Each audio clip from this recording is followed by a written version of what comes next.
question for you. What is your opinion, or what is your expertise on the minority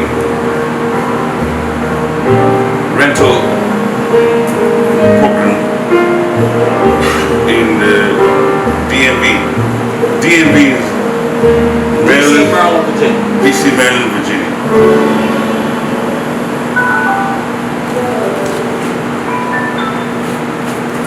It's perfect. Song changing and everything.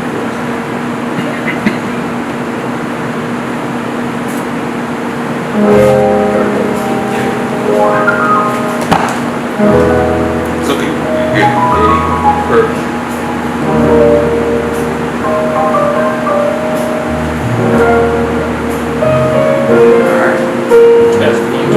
It's good. It's a testing 1, 2, 3.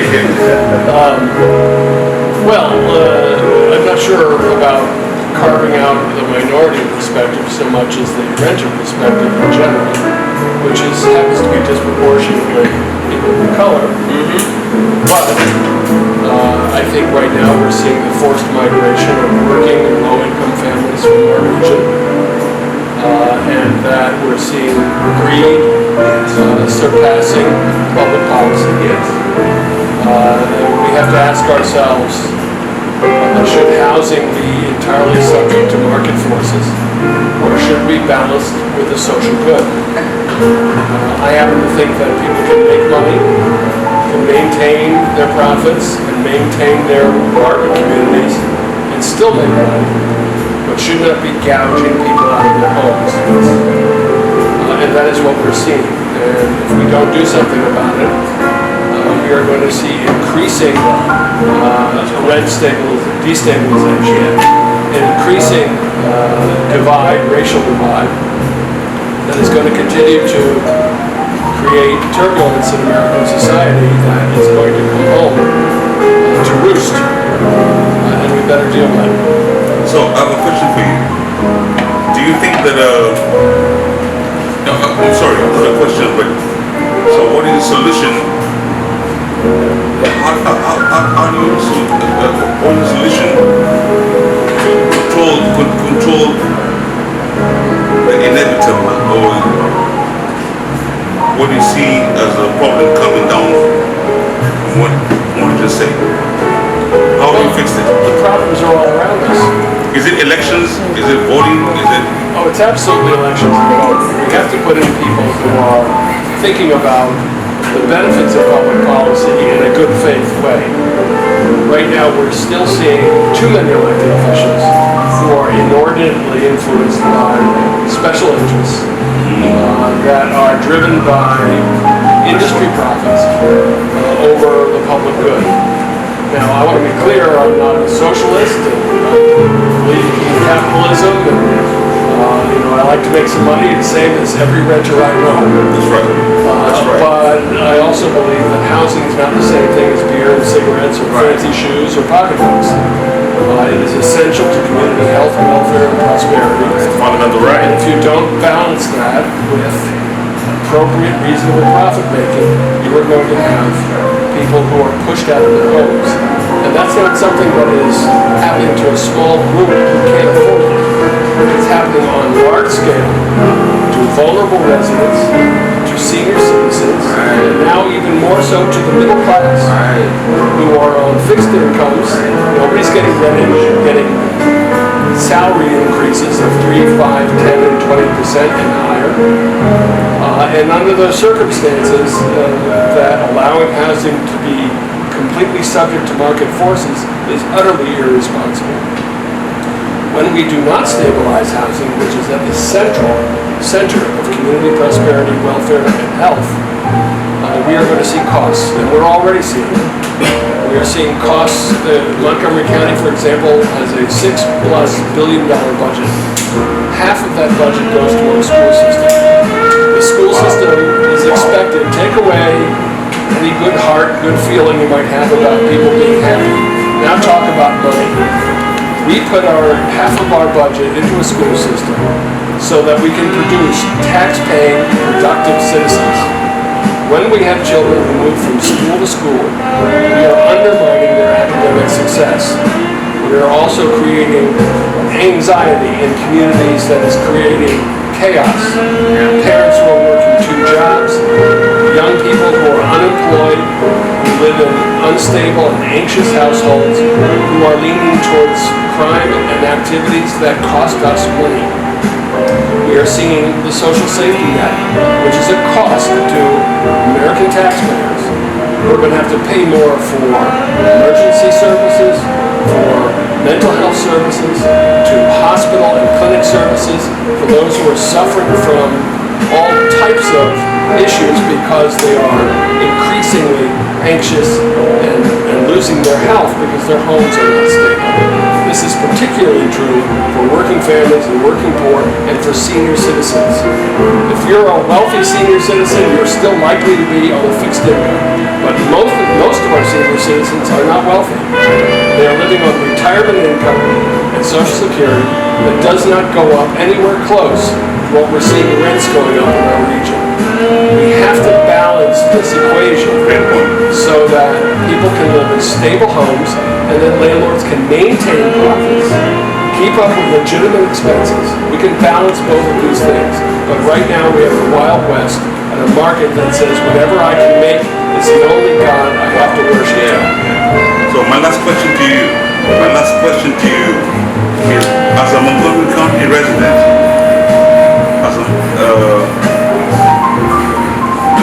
a minority who's a Montgomery County resident, I'm making my money as a 1 household income or 2 household income, right? I'm doing my part, and let's say I live in an apartment building, a high rise, and my next door neighbor is subsidized housing, which is part of the program, and I'm happy for that because I don't mind paying extra taxes for them. My question to you is, how can Montgomery County help people like me, who are minority, who are making decent money, middle class to above middle class, and helping also our other less fortunate, like the senior citizens, and especially the homeless. My focus on the homeless and the mental health. How can we help me and help the senior citizens and the mental health and the homeless? Well, let me unpack that a little bit. First of all, the homeless situation is often folded into the rent stabilization discussion, and it shouldn't be. There are about 1,100 homeless in Montgomery County. There are over 400,000 renters in Montgomery County. Yes. Most of the homeless population, and I know something about this, I was a homeless shelter supervisor, and I, of course, being the executive director of the Montgomery County Renters Alliance, is something we monitor. Yes. But most people who are homeless are not homeless because they've lost their job and they just need a little money to get on their feet. That would be the Norman Rockwell scenario that is easy to fix. Yes. Just get them a job, get them some money, get them back on their feet, and they're okay. Yes. Unfortunately, the homeless population suffers from many other issues, from mental illness to substance abuse. It could be PTSD too. And PTSD, whatever it is. It's a different population that has different needs and in need of wraparound services that help them to remain stable, receive health care and support, and in some cases job training, job assistance, and other supports that keep them stable and productive and off the street. It's a different kind of approach. For the vast majority, over 400,000, nearly 40% of Montgomery County, which is at 1.1 million residents, are renters, and it's growing. If you look on any green space in Montgomery County, there's an apartment building being built on it. So the number of people who rent their homes, not just as a temporary station on the way to owning, but as a permanent way of life, is increasing, not just here, but nationally. Because the house that we could buy in the 1950s, yes, if you were a postman, and you had a wife who didn't work, and 2 kids and 2 cats and dogs, and a couple of cars, you can't afford that house today. That's true. That house in downtown Silver Spring that was Ridiculous. $90,000 20 years ago is more than $500,000 today. That's right. And it's out of reach of working families. So, for a lot of reasons, not only that one, owning a house has become unaffordable to a vast majority of people. So people are renting now as a way of life.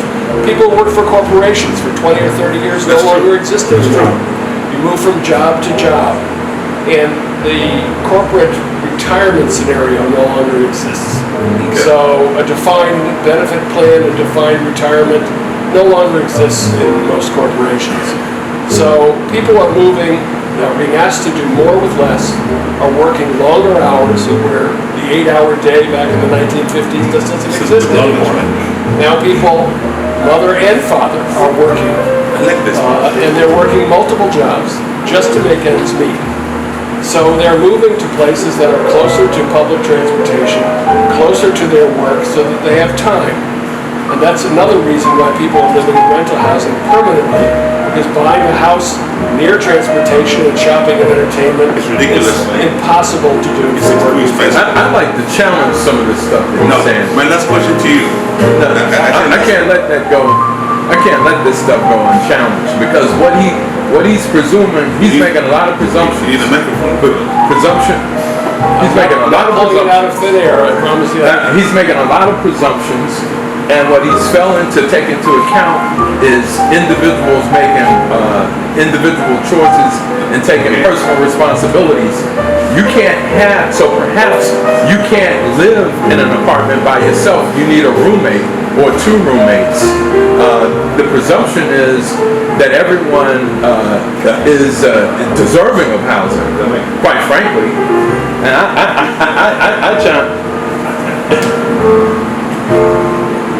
Go ahead. yeah. I hear what you're saying. I hear what you're saying at a certain level, Matt. But the presumption is that everyone should be housed, because individuals make individual personal responsibilities that unfortunately cause them to be unhoused. For example, I'm 46 years old. I waited a very long time to have a child, because I figured that at 46 I had the maturity to have a child, I had the economic resources to have a child. I made a personal responsibility to have a child. I didn't have 5 children, I didn't have 10 children. I had the number of I had the Do you own number a of house? children. I own 2 houses. Do you have a mortgage? I have 2 mortgages. In fact. Are they fixed or variable? And they're fixed. But I made So I'm guessing that your fixed mortgage is 10 years or 30 years. It's 30 years. One moment I made a Renters see their housing costs go up every year. I love that you brought it up. But before I decided to buy a house, what was my primary mode of transportation? What was my primary mode? My primary mode of transportation, you saw it. It was a two-wheel scooter. And why did I do that? Because that's what I could afford, and because I wanted to have the resources to be able to put down in the house, so that I could afford a house. That was an individual, and that's what you call personal Structurally, you benefited from a 30-year mortgage and a fixed rate. Renters moved in with an expectation that their housing costs would only go up modestly each year. But the landlord industry have decided that the market allows them to extend their profits beyond that stability. I can't speak. No, wait. What if your bank turned to you and said, I'm telling you what's going on out there. What if your bank turned to you... I'm going to speak for what? What if your bank turned to you and said that your mortgage rate is going to go up by 10, 20% in a single year? Well, I don't know. You would lose your home. I don't know what. You would lose your home. We already saw the foreclosure crisis do that to people. We had a foreclosure crisis across this country where tens of thousands of people lost their homes. No, you had a mortgage crisis because you had Black people. Cigar You had people. You had people that were buying Okay. houses that really did not qualify to buy those houses. They were sold didn't have houses no, through they didn't have deceptive the- practices they- that sold them mortgages that they couldn't afford, that they thought were going to be stable, and were not They stable. made individual choices, and they knew that those rates would reset, and the expectation on the part of those home buyers was that You're suggesting that they were the power looking at those houses as You're investments, suggesting that the power and a house balance should be- between and somebody a house should purchasing be a looked home at, or in that renting a way. home is the same as a large corporation. Oh man. And you're wrong. Oh man, you had a housing crisis because you had many people. So you're who saying were it was their purchasing fault? homes. Absolutely, it was their fault. Well, absolutely, most of the policymakers in this country absolutely, as a result of individual responsibility. Most of the policymakers in this country disagree. Absolutely, you had people purchasing homes who should not have been able So to you purchase don't think homes that there were in the first deceptive place. practices going Absolutely. on? Sure you had. So sure you had accept some. that that's okay? Sure you had some Jake. unscrupulous So you mortgage. accept that that's Sure you had okay? some unscrupulous mortgage. It wasn't just a few. But people made wasn't individual just a responsibility. few. They made individual responsibility. If you agree that there were deceptive practices by large corporations and banks to take advantage of Keep a it real huge here. number of people, Cortez Cigar. then you also realize Not that it's smoke cigar unfair. podcast. Oh, certainly. Liar. You had some. It wasn't just some. Oh, certainly you did. It wasn't But just you had some. people. You had a government. One moment. You had a government, Episode 17. specifically under the Clinton administration, that pushed that everyone should have a home, and that, Eagle Red. my friend, was just doomed to fail because the reality. I don't know Because what that means. because the The reality mortgage crisis is began the with the Bush reality is administration. the reality, like all resources, you have a limited supply of housing. Everyone is not going to be able to afford a home. That's just a fact. The We banking need to get away crisis- from this. the banking We need to get crisis away and the from mortgage these crisis began with the idealized Bush notions. administration. We need to So get away let's- from a lot let's of be these clear about that. idealized notions Let's stop about the pulling American out dream. conspiratorial theories that leave out We need to chunks get of away from facts. art. We need to get away from it. And this thing is, we need One to at a really time. get away One at a from time. it. Good. Because a lot of it is. One at a time. Hold on. I'm just saying that One at a time. I would not be dismissive of the massive deceptive practices of banks and those that were allied with the mortgage community to go after a huge number of vulnerable people that caused a mortgage crisis in this country that was unprecedented.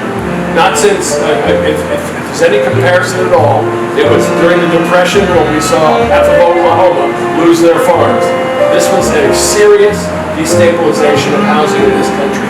We cannot allow housing to be seen as a common commodity, like, hey, you can't afford your sneakers, but you're going to mortgage your house and buy expensive sneakers instead. That's the way you're characterizing these families. Oh, I'll tell you, you had a Democratic administration, specifically Bill Clinton, who went over to Howard University. Bill Clinton and Franklin Raines went over to Howard University and they gave a speech where they wanted to talk about the democratization of housing, that everyone should be able to purchase a house. This was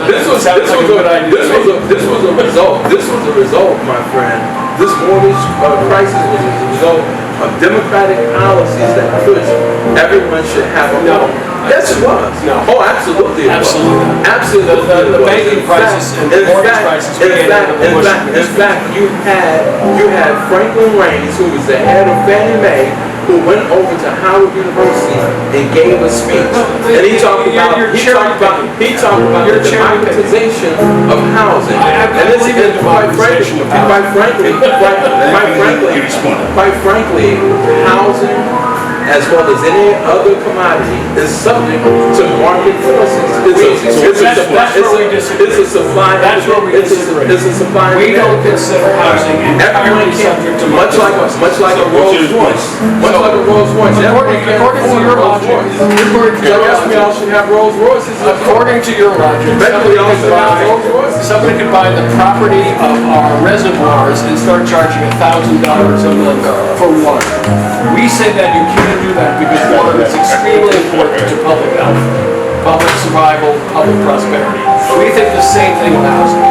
that housing is not the same thing as beer and cigarettes or any other commodity. So then I guess what you're saying is how all housing should be public. We should just create a bunch of I think there needs to be a balance. Create a bunch of public housing projects. No, I think there needs to be a balance. Oh, we need to create a bunch of public housing. No, you don't put words in my mouth. I'm saying that there needs to be a balance. And the balance is that you can make money, but you can't gouge.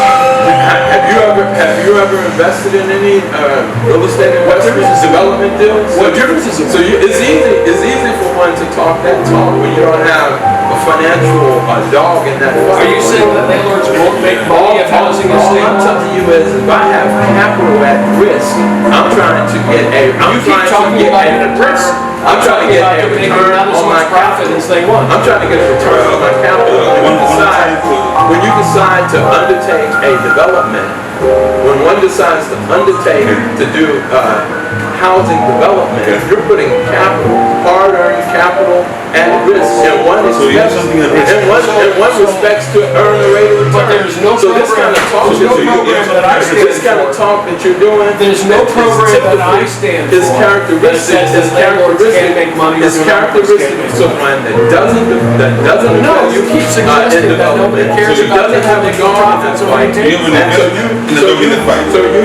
So you just want to make as much money as you can at the expense of everybody else. I'm saying that both can take place at the same time. But you're saying that housing is the same thing as any common commodity. Then I'm saying it's not. Then what you need to do, what I'm hearing is that you need to just have a bunch of public housing projects. No, you need to have rent stabilization that says that You need to somebody have can a bunch of maintain their public profits, housing. keep You up need with to have legitimate a bunch- expenses, You need but to they can't increase gouge people out of their homes. increase taxes to pay for this public housing. That's what I'm hearing. Can I ask you a question? Sure. So at the rate that the rental properties are going, right? Or are you selling houses? Those developers, unless they charge that high, they're not making any profit. That's all this one. No, that's not what I'm saying at all. So can they charge less and they still make profit? That's too broad of a. That's too. Well, You have to go to a. You're saying You have to that. go to a specific development. I don't know. That's In too general, broad. I'm saying That's a that. very broad term. That's what Well, one thing I can say is that I don't know a single major developer or landlord in this region who isn't making a lot of money, and that they are investing in It these sounds like a properties. lot of. Well, you're saying they're not. You're saying they're not. You don't know what sort of an expectation their investors have. You don't know what sort of an expectation. You're their setting a investors principle have. saying they're not making money. And I'm saying they're making and a lot of money. a lot of this I'm development, saying a that lot has of to be this, balanced with to your stable earlier housing. point, a lot of this investment is a result of pension fund. Is I don't care where it's these coming from. We're developments, talking these about stable developments are housing. being funded by pension funds And your point? that are used to pay for the retirement of people who What's your point? have diligently saved over a lifetime, and they expect to receive a certain rate of return on their money. I have a question. Yeah, sure. That's a question. So are you saying that you, as an investor, who with your money, and where your mouth is at, and you have something to lose or gain, you're talking about from that perspective, right? Absolutely. And that's where you're coming from. That's exactly. He's a developer, And yeah. you're saying that he is coming from a point of It's coming from A a politician non-profit. He's a non-profit. Okay. He's a non-profit guy. So- who doesn't have a dog in the fight. what's your point? Your point is, I got something to do. My point You is got something to lose. You got something to lose. housing, like any commodity, is subject to market conditions. We live in an advanced capitalist country. We live in for good or for bad, we live in an advanced capitalist country where capital seeks to earn a return. Where capital seeks to earn, and it seeks to earn the highest Okay. rate of return possible. That's the And- that's the system that we live in. And you're talking from a point where you're putting your money on your point. Absolutely. So you're asking anybody here, you put your money there, then we can talk. Because your frustration, his points are frustrating. I'm not first. I'm not frustrated. figures, but these are just counter. It's just a counter. All right. It's always been a false argument. If I can now respond to you. Sure. It's always been a false argument. Your point is. Well, I want to respond to the idea, this notion Less fortunate. that corporate profits, that American capitalism has somehow never been subject to regulation or rules. You're saying that the rules are whatever the market will bear. And I'm saying that's never been true, or it has been true in ancient times. But in modern times, you said that every corporation has responsibilities, that profit-making has responsibilities. My organization and the people that I work with do not oppose anybody making money, and no rent stabilization program that I know of makes it impossible for a landlord or developer to get a return on their investment and make a profit. What we're saying is, as opposed to what you're saying, is that profit has to be balanced with community stability. And you're not seeing that. You're saying, I want the right to make as much money as I can without any responsibility for the consequences and costs to anybody else. And that is unacceptable in a modern society, a modern capitalist society like the United States. You would not allow anybody to purchase the land around a reservoir and then charge $1,000 a gallon for water. We would not allow anybody to make toys that strangle children. We would not allow anybody to produce pharmaceuticals that poison our water or our air. Every responsibility that applies to a corporation. You're committing the fallacy. I hear you. You're committing a fallacy of false analogy. But that's not a false analogy. I'm not gonna. That's why we have regulations. That's why we have. I'm not gonna let that go. I'm not gonna let that go. What we know is fact. Anytime that the government gets involved in regulating anything, especially specifically when it comes to housing, what you end up doing, what the government ends up doing, is creating these imbalances, or you end up what the government does is to when you have excessive government interference, you create not more housing but less housing. Well, that's not true. That's not true. Unless the government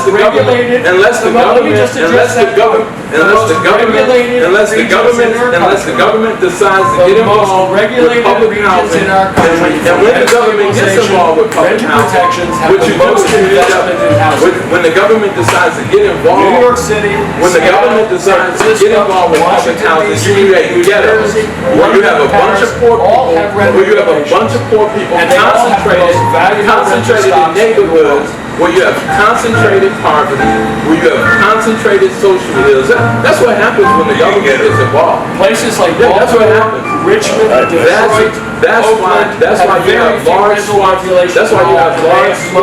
South looking exactly as it does. It's because you have the government. You have the government deciding to get involved in an area where the market, where it's best served by the market, and you just create a bunch of poor minority people living together in substandard housing, where crime is wrapped. Just look around. When the only operating principle is a market force, we have increased poverty. Okay. Hold on. I think it's a point of view. Okay. That was the next segment. Okay. So let's get back to your point about the $400 million. Oh, $400 million. Let me that real quick. I overheard the discussion that Zelensky, the president of Ukraine, has allegedly stolen $400 million or something like that. Allegedly.